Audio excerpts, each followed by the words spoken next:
Greetings and salutations. Another pen review here. This time we're looking at the Waterman Hemisphere. So again, another pen that technically you can still purchase, although this finish is no longer available. This is, I believe, this was called Midnight Blue, something like that.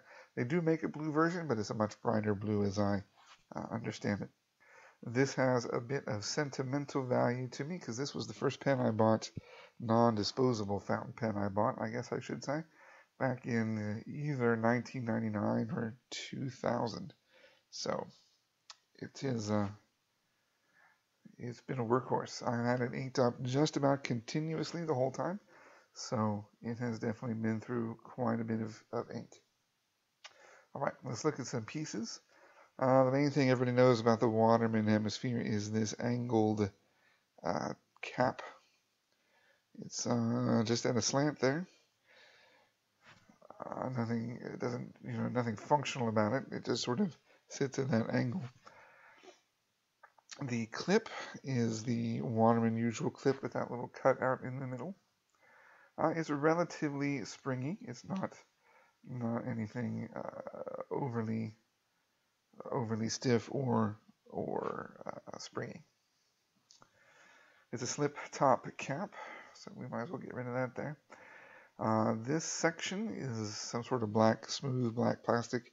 It does have a little bit of a lip at the top there. Try to show you that a little bit better.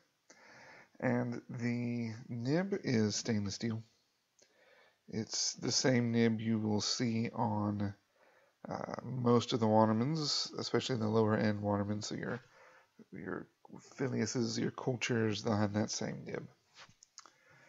And also the Hemispheres, for that matter, that you can buy now. It is a friction fit nib with black plastic feet on the back with fins, as is usual. I have had to take it out and clean it up a few times, so I know it is disassemblable and reassemblable.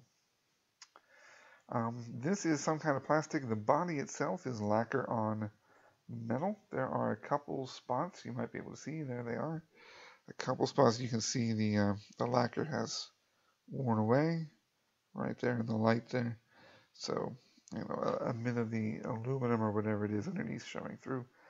But it's been a 15-year-old pen, so to have just a couple spots, I suppose, is something I'll take. The back of the pen just has this metal top. Not slanted, just a little metal bit. As I said, in 15 years, I have fiddled with the pen enough that this sometimes I can, spin it around a little bit. It's not like glued in there perfectly anymore.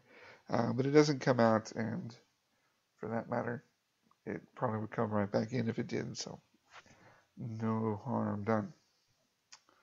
I'll go ahead and unscrew this guy. This pen occasionally will unscrew a little weird. I don't know if I have managed to cross the threads or something. I don't know. But it gets a little weird when you first unscrew it, and when you screw it back together, it doesn't always feel like it's screwed in all the way. That's happened in the last couple of years. So I just have to be a bit careful about it. It's Waterman pen. It does take standard international cartridges.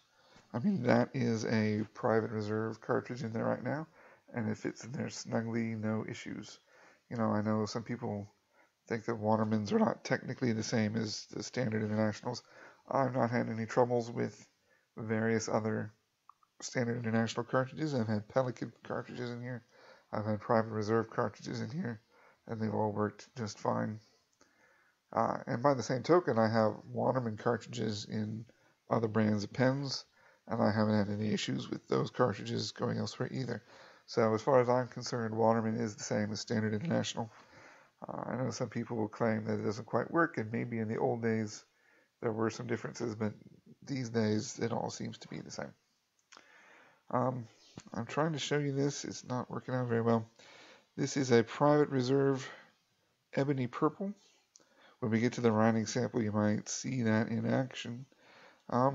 This ink cartridge is a bit worrisome to me, just because it feels like some of the ink is sort of solidified in the cartridge. Apologies that the picture just disappeared there for a minute, but we should be back. So it's been a bit of a hard starter, but it's more the cartridge than the pen. With any other ink I've put in this pen, it's been a beautiful writer. And there's ebony purple cartridges that I've had. They've made every pen I put them in into a hard starter, so I'm guessing it's the ink.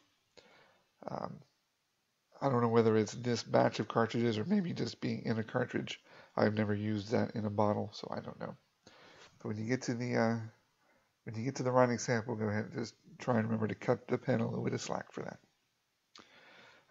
It writes a medium, so for this ebony purple, it's going to show up almost as a black. It's pretty saturated. The pen is a fairly wet writer, so it will come out looking fairly dark. Alright, so let me carefully reassemble.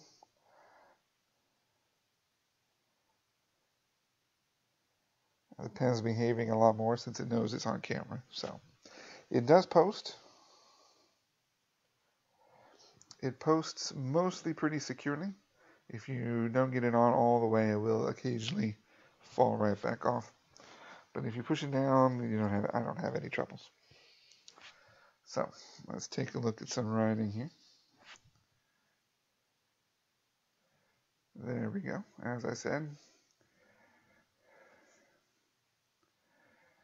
mostly the ink and not the pen. For that, I would blame. Private Reserve.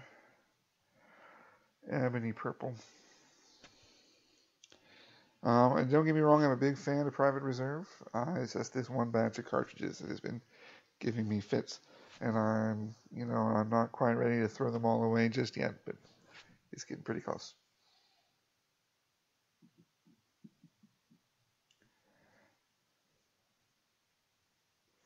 You probably can't hear it. The pen does make a bit of noise, but it's not scratchy. It's just making noise on the paper.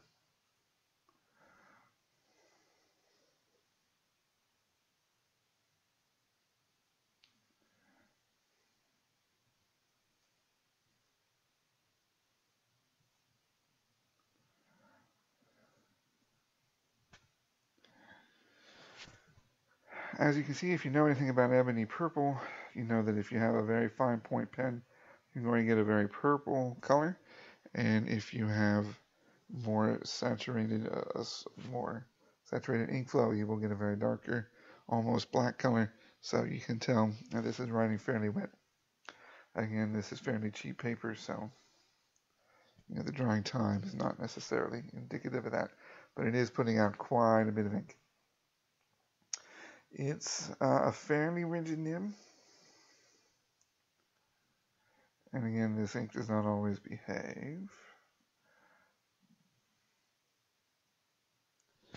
But you can see you can get a little bit out of that if you push on it a bit. As I said, I'm not much of a pusher, so I usually just don't worry about it. But it is possible to get a bit of ink, to get a bit of line variation out of that. And maybe not necessarily with this ink, because hard starts everywhere, but you get the idea.